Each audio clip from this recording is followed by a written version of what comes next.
तो अब हम देखते हैं नया टॉपिक। देखिए एक चीज होती है क्रमागत शेषफल, कंसेक्यूटिव रिमाइंडर। ठीक, ये क्या होते हैं? देखिए मैं इसको एक एग्जांपल से समझाता हूँ। मानिए मैंने एक नंबर लिया 159। अगर मैं इस 159 को अलग अलग नंबर्स से डिवाइड करूँ, अलग अलग संख्याओं से भाग दूँ, जैसे पहले मैं इसको 5 से भाग देता हूँ, तो 5 तिया 15, 5 एकम 5, रिमाइंडर कितना बच गया? 4। अब मैं इसको किसी और नंबर से डिवाइड करूँ, फॉर एग्जाम्पल मानिए मैंने इसको 7 से डिवाइड करा, तो फिर से मैं टेबल पढ़ूंगा, 7 चौक 28, बच कितना गया? 3। अब फिर से मैं कोई और नंबर से डिवाइड कर दूं। अब ये जो मैं नंबर ले रहा हूँ 5, 7, ये अपने मन से ले रहा हूँ कुछ भी, ठीक है। तो मानिए कि मैंने फिर 3 से डिवाइड कर दिया, तो फिर मैं 3 की टेबल पढ़ूंगा, 3 एकम 3, बच कितना गया? 1। तो इस तरह से जब हम अलग अलग संख्याओं से डिवाइड करते हैं तो हमें हर बारी में अलग अलग शेषफल मिलते हैं। तो ये जो अलग अलग लाइन से, क्रम से हमें शेषफल मिलते जाते हैं, इन्हीं को हम क्रमागत शेषफल या कंसेक्यूटिव रिमाइंडर कहते हैं। ठीक है, ये हमारा first reminder, second reminder, third reminder. Clear है? अच्छा, जिन नंबर से हम भाग दे रहे हैं वो तो आप जानते ही हैं, उनको डिवाइजर बोलते हैं। तो ये हमारा first divisor, second divisor, third divisor. अच्छा, ये जो हमारा आ रहा है निकल के, जैसे हम इस तरीके से जब भाग लगाते हैं, तो ये जो मैंने 31 लिखा उसको हम यहाँ लिखते हैं ना, तो ये कोशेंट होता, तो ये असल में हमारे कोशेंट है, भागफल है। क्लियर है? ये पहला भागफल, ये दूसरा भागफल और ये तीसरा भागफल, और ये जो है ये हमारा मेन नंबर है जिससे पूरी कहानी चलनी शुरू हुई है, जिसको जनरली भाज्य कहा जाता है। ठीक है, तो ये लास्ट में जो बचा है 1, ये हमारा लास्ट कोशेंट है, अंतिम भागफल है।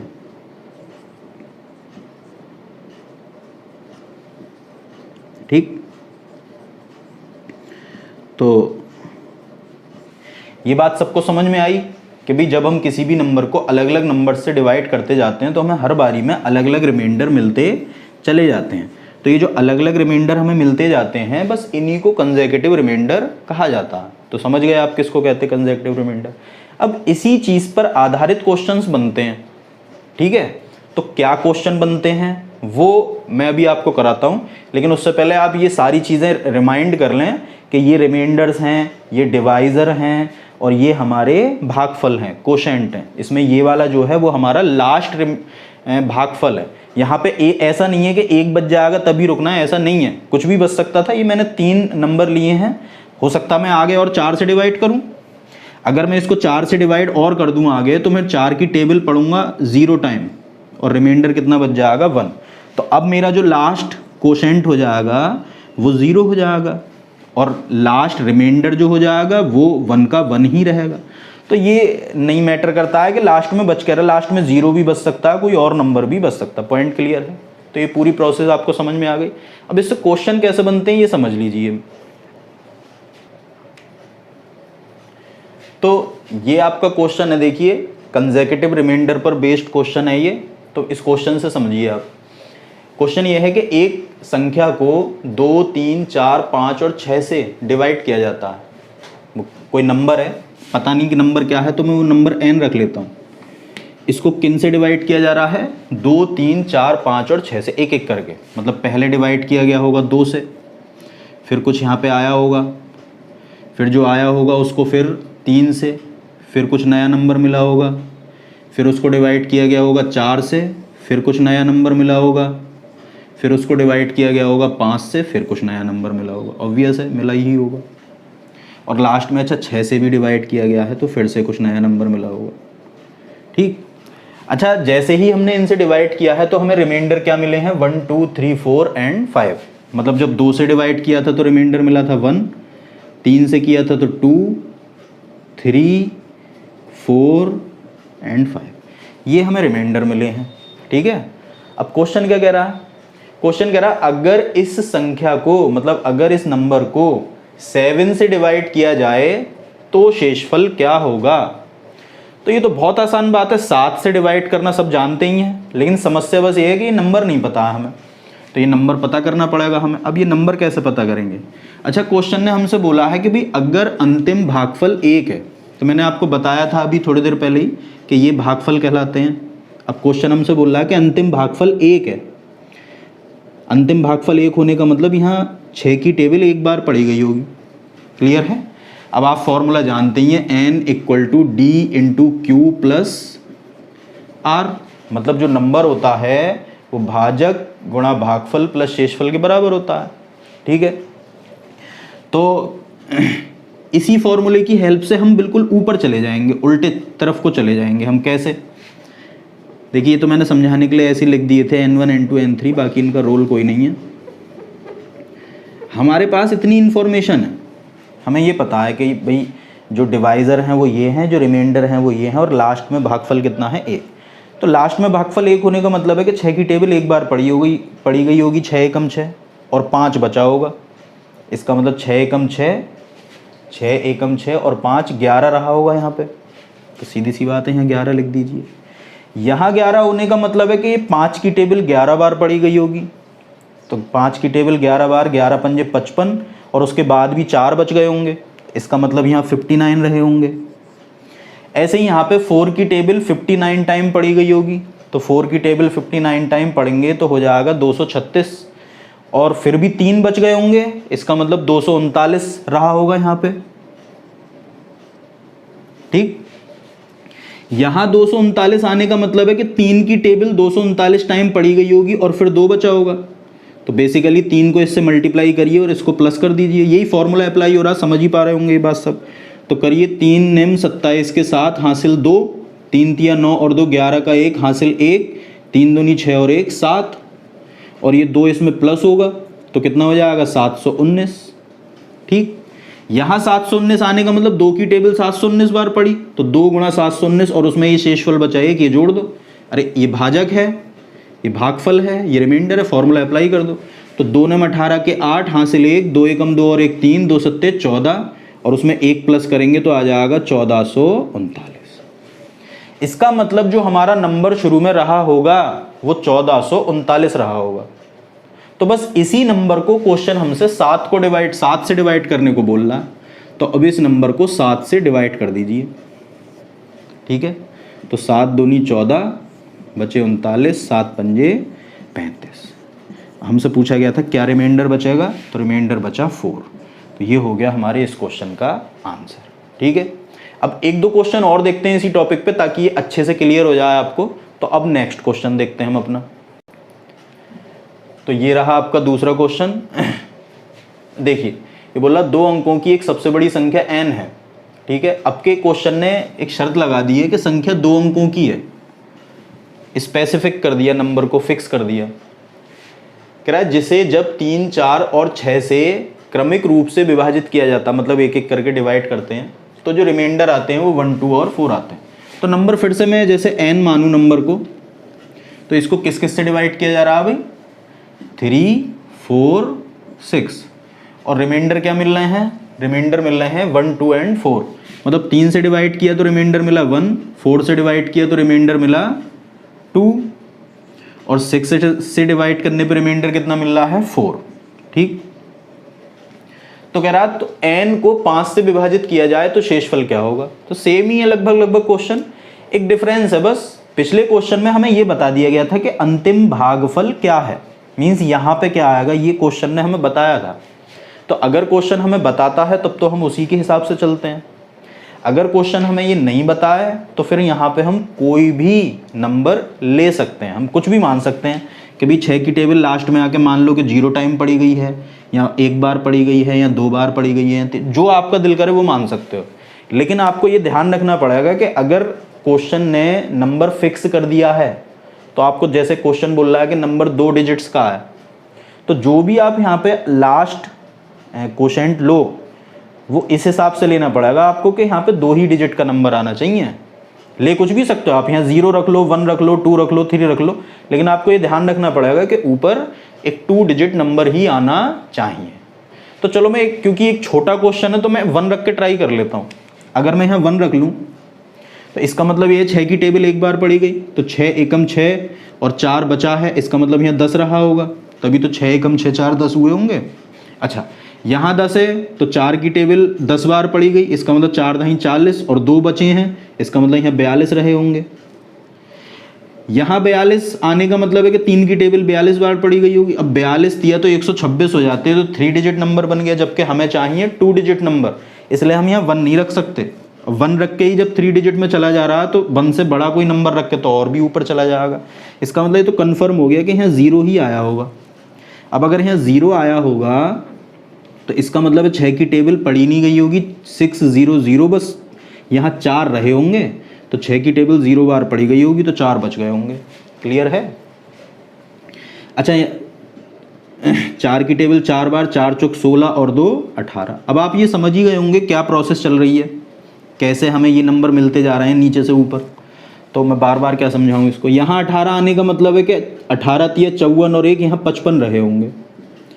तो जो हमारा नंबर है, देखो 2 डिजिट का नंबर मिल गया हमें, 2 डिजिट नंबर मिल गया, तो बस यही हमारा नंबर था। अब इस नंबर को हमें किससे डिवाइड करना है? 5 से, और हमें क्या बताना है? रिमाइंडर। तो 5 से इसको डिवाइड करेंगे तो ये तो पूरा पूरा डिवाइड हो जाएगा, रिमाइंडर कितना बचेगा? 0। तो इस क्वेश्चन का आंसर हो गया हमारा 0। ठीक है गाइस, तो अब हम देखते हैं नेक्स्ट क्वेश्चन। तो ये रहा दोस्तों आपका अगला क्वेश्चन, देखते हैं इसको। देखो ये बोल रहा है जब एक संख्या को क्रमागत रूप से 6, 7 और 8 से डिवाइड किया जाता है तो जो रिमाइंडर आते हैं वो 3, 5 और 4 आते हैं। अगर इसी नंबर को 8, 7 और 5 से डिवाइड किया जाए तो शेषफल क्या आएंगे? तो एग्जैक्टली वही क्वेश्चन है, एक नंबर है, पहले उसको किस किस नंबर से डिवाइड किया जा रहा है? 6, 7 और 8 से। तो रिमाइंडर क्या बच रहे हैं? 3, 5 और 4। पहले बचा 3, फिर बचा 5 और फिर लास्ट में बचा 4। अब ये कह रहा है इसी नंबर को अगर 8, 7, 5 से डिवाइड करें तो वही पहले हमें नंबर पता करना पड़ेगा। नंबर पता करने के लिए यहीं से शुरू करते हैं हम। तो सम टाइम मैंने बोला था कि सम टाइम ये लास्ट कोशेंट हमें दे देता है क्वेश्चन, सम टाइम नहीं देता। जब नहीं देता तो हम कोई भी कोशेंट यहाँ रख सकते हैं, बस हमें ये देखना होता है कि नंबर कोई स्पेशल टाइप का नंबर तो नहीं बोला है क्वेश्चन ने। तो यहाँ सिर्फ क्वेश्चन ने ये बोल दिया कि एक नंबर है, एक संख्या है, वो संख्या कैसी है, क्या खास बात है उसमें, ऐसा क्वेश्चन ने कुछ भी नहीं बोला।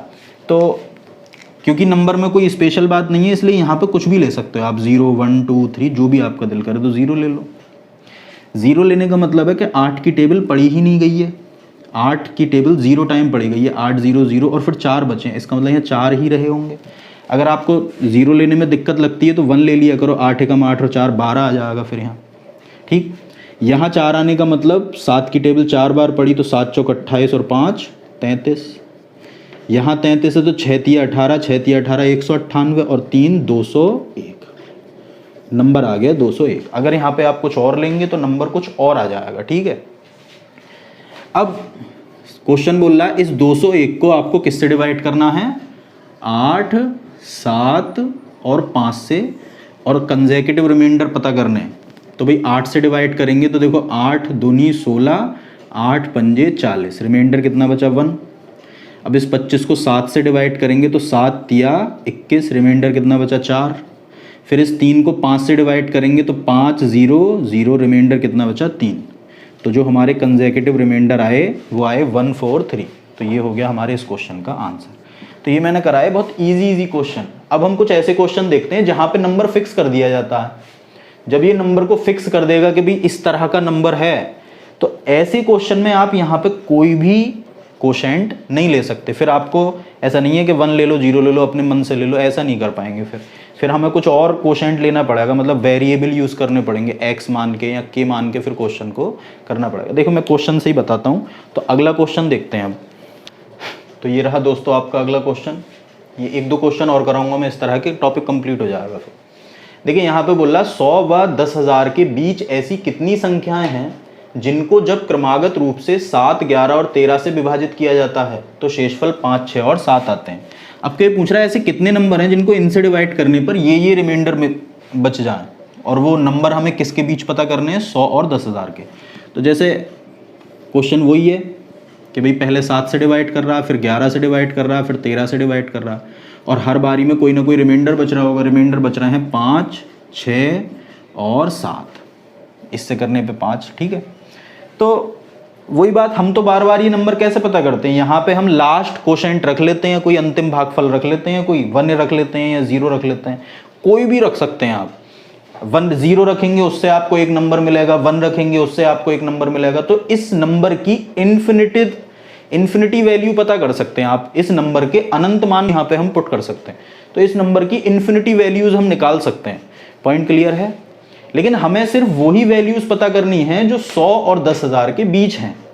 तो जैसे मैं अगर यहाँ 0 रखूँ तो 13 0 0 7 आ जाएगा, यहाँ पे 11 7 77 और 6 83 आ जाएगा, 83 7 7 8 56 7 3 21, 581 और 5 586 हो जाएगा, ठीक है। तो नंबर 586 मिल जाएगा।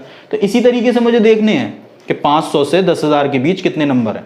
अब एक ऑप्शन तो आप पे ये है कि आप बार बार यहाँ पे कभी 0 रख के निकालो, फिर 1 रख के, फिर 2 रख के, जब तक आपको 100 और 10,000, 100 से आगे और 10,000 से पीछे जब तक रहो, जब तक ये करते रहो पता चल जाएगा आपको। लेकिन ऐसे देर बहुत लग जाएगी, क्योंकि हो सकता है ऐसे कई नंबर हो जो 100 और 10,000 के बीच हो। तो फिर क्या करें? तो ऐसा कर लेते हैं कि हमें, क्योंकि यहाँ पे पता नहीं है क्या आना, तो हम यहाँ पे k रख लेते हैं, या x y z कोई भी वेरिएबल आप यूज़ कर सकते हो। अगर यहाँ मैंने k लिया तो इसका मतलब है कि 13 की टेबल यहाँ k टाइम पड़ी गई है, तो 13 के और फिर 7 इसमें प्लस होगा, तो 13k + 7 हो जाएगा। फिर यहाँ 11 की टेबल इतनी टाइम पड़ी गई है, तो 11 से 13 को मल्टीप्लाई करेंगे तो 11 ढाई 110 और 11 तिया 33, 143 k + 77, और उसमें 6 और प्लस होंगे तो 83 हो जाएगा। तो ये 143k + 83 हो गया। यहाँ पे रिमाइंडर कितना था? 5 था। अब इस 7 को इससे मल्टीप्लाई करेंगे और फिर 5 प्लस करेंगे, यही तो करते हैं। इससे इसको मल्टीप्लाई करके ये प्लस करते तो ये मिलता, फिर इनको मल्टीप्लाई करके, यही तो करते जाते हैं, हर सवाल में यही कर रहे हैं। तो फिर यही करेंगे, 7 को 143 से मल्टीप्लाई करेंगे, 7 × 21 का 1 हासिल 2, 7 × 28 2, 30 का 0 हासिल 3, 7 × 7 और 3 10 k + 7 × 21, कुछ ज़्यादा हो गया क्या? ठीक, 7 × 21 का 1 हासिल लगे 2, 7 8 56 और 2 58, और उसमें ये 5 और प्लस हो जाएंगे, तो कितना हो जाएगा ये 86। तो ये जो नंबर की वैल्यू हमें मिली वो मिली 1001k + 586। तो जो भी हमारा आंसर होगा वो इस फॉर्म का होगा, जो भी हमारा नंबर होगा वो इस फॉर्म का होगा। तो ये वो सभी नंबर हैं जो n की जगह रखे जा सकते हैं। अब आप k की वैल्यू यहाँ पुट करते जाइए और अपने आंसर निकालते जाइए। अब अगर मैं k की वैल्यू 0 ले लूँ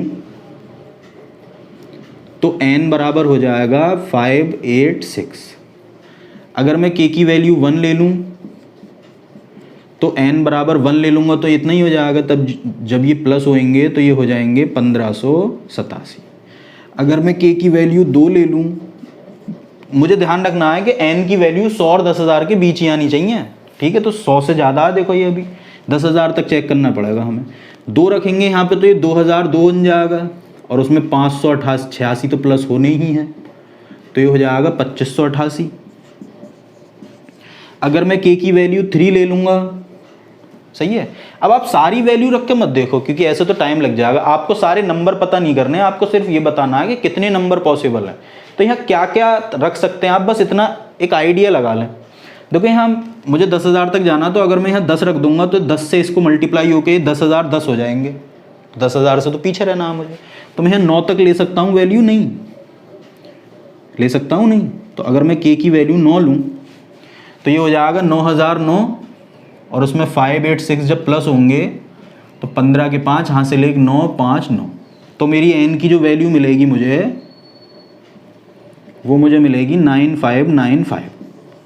अब इसके आगे अगर मैं k की वैल्यू लेता हूँ 10 या 11, तो फिर ये नंबर 10,000 से बड़ा हो जाएगा। इसका मतलब मैं n k की जो वैल्यू है वो 0 से लेकर 9 तक रख सकता हूँ, और जितनी मैं k की वैल्यू लूँगा उतने ही मुझे नंबर मिलेंगे। तो क्योंकि मैं k की 0 से लेकर 9 तक 10 मान होते हैं, तो 10 वैल्यू ले सकता हूँ, इसलिए जो n की संख्या हो जाएगी वो भी 10 हो जाएगी। तो इस क्वेश्चन का आंसर हो गया हमारा 10। एक बार मैं और एक्सप्लेन कर देता हूँ, क्योंकि यहाँ पे हमारा नंबर फिक्स था 100 और 10,000 के बीच था, इसलिए मैं यहाँ पे कोई भी भागफल नहीं ले सकता था, इसलिए मैंने k रखा और k रख के मैंने नंबर पता करा। ये सबको आता ही है कैसे नंबर पता करना। नंबर जब मुझे पता चल गया तो फिर मुझे सिर्फ इतना चेक करना है कि यहाँ पे मैं मिनिमम कितनी वैल्यू रख सकता हूँ k की और मैक्सिमम कितनी रख सकता हूँ। ये वाला टाइम भी खराब करने की ज़रूरत नहीं है आपको। तो सबसे पहले मैंने 0 रख के देखा, जब मैंने 0 रखा तो मुझे n की वैल्यू मिली 586, जो कि 100 से ज़्यादा है। क्लियर? फिर मुझे बस इतना और देखना है कि 10,000 तक वैल्यू पता करने के लिए मैं k की बड़ी से बड़ी कितनी वैल्यू ले सकता हूं। तो इतना कॉमन सेंस सब पे है कि ये 1001 है, उसको अगर 10 से मल्टीप्लाई करोगे तो 10,010 हो जाएंगे, मतलब हम 10,000 से आगे निकल जाएंगे, इसलिए हम k की वैल्यू 10 नहीं ले सकते। तब मैंने सोचा 9 लूँ। जब मैंने 9 लेने का सोचा तो 9 से 9,009 बन जाएगा और 9,000 में 500 जोड़ेंगे तो लगभग 9500 बनेगा। इसका मतलब 9 तक हम जा सकते हैं, k 0 रख सकते हैं। k मतलब इतनी कैलकुलेशन करने की भी आपको कोई ज़्यादा ज़रूरत है नहीं, ये बस मैंने आपको समझाने के लिए पूरी कैलकुलेशन लिख के दिखा दी है, ठीक है। अदरवाइज नहीं है ज़रूरत। ऐसे ही मेंटली आप हिसाब लगा सकते थे कि यार 0 रख सकता हूँ क्योंकि 0 से इतना आएगा, 9 रखूँगा तो 9 से 9,587 आ जाएगा, 10 रख के ज़्यादा हो जाएगा तो मैं 0 से 9 तक की वैल्यू रख सकता हूँ, मतलब मैं 10 नंबर पता कर सकता हूँ। तो इस क्वेश्चन का आंसर हो गया मेरा 10। तो उम्मीद करता हूँ ये क्वेश्चन आपको अच्छे से समझ में आ गया होगा। तो इस क्वेश्चन में एक नई बात हमें ये समझनी है कि जब भी क्वेश्चन नंबर को फिक्स करेगा तो फिर यहाँ पे आपको ये नहीं है कि कोई भी भागफल ले लिया, फिर आपको यहाँ पे k या कुछ रखना पड़ेगा। क्वेश्चन छोटा हो, जैसे अभी एक करा था 2 अंकों वाला, तो वहाँ पे तो मैंने जल्दी से 0 रख के ट्राई करा तो 2 ही अंकों का नंबर मिल गया मुझे। अगर 2 अंकों का 0 से नहीं मिलता तो मैं 1 रख के ट्राई कर लेता। क्लियर है ना? तो चलिए एक क्वेश्चन और देखते हैं इसी टॉपिक पे। तो ये रहा दोस्तों आपका अगला क्वेश्चन, इसको देखते हैं।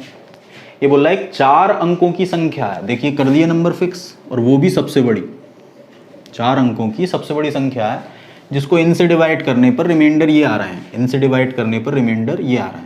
तो कह रहा है अगर इसको 9 से डिवाइड करें तो रिमाइंडर क्या आएगा। तो भाई किससे डिवाइड कर रहे हैं, 4, 5, 6, 7 से डिवाइड कर रहे हैं एक नंबर को। तो रिमाइंडर क्या मिल रहे हैं, रिमाइंडर मिल रहे हैं 2, 3, 4, 5, 2, 3, 4, 5। ठीक है, हमें इस नंबर को 9 से डिवाइड करना, तो ऑब्वियसली नंबर पता करना है। अब नंबर हमें ध्यान रखना है कि 4 अंकों का सबसे बड़ा नंबर होना चाहिए। तो वैसे तो 4 अंकों का सबसे बड़ा नंबर ये होता है, और 4 अंकों के नंबर शुरू होते हैं 10,000 से, सॉरी 1,000 से। तो 1,000 से 9,999 के बीच होना चाहिए हमारा नंबर, 1,000 से लेकर 9,999 तक होना चाहिए हमारा नंबर। ठीक है, तो ऐसा नहीं कर सकते कि हम 0 ले लें 1 ले लें, हालांकि कर सकते हैं, कोई दिक्कत नहीं है, लेकिन देर लगेगी। मानो 0 लिया आपने और 4 अंकों का नंबर नहीं मिला तो आपको 1 रखना पड़ेगा, 2 रखना।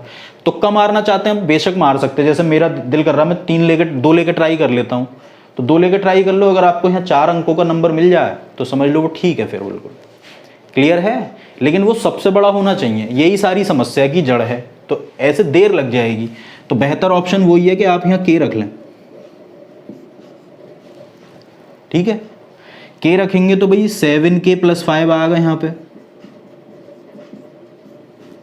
फिर 6 7 42, k + 6 पंजे 30 और 4 34 आ जाएगा यहाँ पे। फिर 5 चौक 20, 5 दूनी 10, 210 k + 5 तिया 15, 5 चौक 20, 170 और 3 ये 173। फिर 4 से इसको मल्टीप्लाई करेंगे और 2 प्लस कर देंगे, यही तो कर रहे हैं। इससे इसको मल्टीप्लाई किया, ये प्लस कर दिया, इससे इसको मल्टीप्लाई किया, यही करना। तो 4 21 चौक 84, 840 के + 17 चौका 68 और 3 चौक 12, 68 मतलब 680 और 3 चौक 12 मतलब 692, और उसमें 2 प्लस हो जाएंगे तो 694 हो जाएगा। तो ये जो नंबर आया वो 840 के + 692 आया। तो जो भी हमारा नंबर होगा वो 840k + 692 की फॉर्म में होगा। अब बस हमें यहाँ पे k की ऐसी वैल्यू रखनी है जिससे हमें मैक्सिमम 4 डिजिट नंबर मिले। तो आइडिया लगाना, देखो 0 रखूंगा तो ये ख़त्म होकर 3 डिजिट का नंबर रह जाएगा। 10 रखूंगा अगर मैं यहाँ पे तो ये 8,400 हो जाएंगे। 4 डिजिट ही है, आज 8400 में 4 डिजिट ही हैं, तो 10 रखूंगा अगर मैं यहाँ पे तो ये 8400 बन जाएंगे, और उसमें जब ये 692 प्लस करेंगे आप तो 2 9 10 का 0 हासिल 9092 हो जाएगा। अभी हो सकता है और बड़ा हो जाए तो 11 रख के ट्राई कर लो एक बार। अगर मैं के की जगह 11 रख दूं तो 11 0 0 11 चौक 44 के 4 हासिल 4 11 अट्ठे 88 और 4 92, और उसमें ये जब प्लस हो जाएगा तो ये बन जाएगा ये। अब इससे बड़ी वैल्यू तो नहीं हो पाएगी भैया, अगर आप यहाँ 12 रख देंगे तो 12 अट्ठे 96 9600 तो यही बन जाएगा, 600 प्लस हो के 10,000 के पार चले जाएंगे। 10,000 से बड़ा नंबर होना नहीं चाहिए, 9,999 से बड़ा नंबर होना नहीं चाहिए। तो बस पता तो चल गया के की मैक्सिमम वैल्यू हमें कितनी लेनी है, 11, और जब 11 लेंगे तो हमें n मिलेगा 11 0 0 11 चौक 44 11 अट्ठे 88 और 4 92, उसमें 692 जब आप प्लस करेंगे तो आपको मिलेगा 2, सॉरी यहाँ लिख देता हूँ मैं 2 9 एंड 4 3 9 9, तो ये आपका नंबर हो गया। अब क्वेश्चन बोल रहा है इस नंबर को 9 से डिवाइड कर दीजिए, तो कर दो। देखो यहाँ तक तो पूरा कट ही जाएगा, ये 9 तिया 27, रिमाइंडर बच गया 5, तो इस क्वेश्चन का आंसर हो गया हमारा 5। तो ये टॉपिक आपका मुझे लगता है आपको अब पूरी तरीके से ही क्लियर हो चुका होगा, और इनफ क्वेश्चन मैंने करा दिए हैं। तो अब ये टॉपिक तो कंप्लीट हो गया है, अब हम चलते हैं और आगे।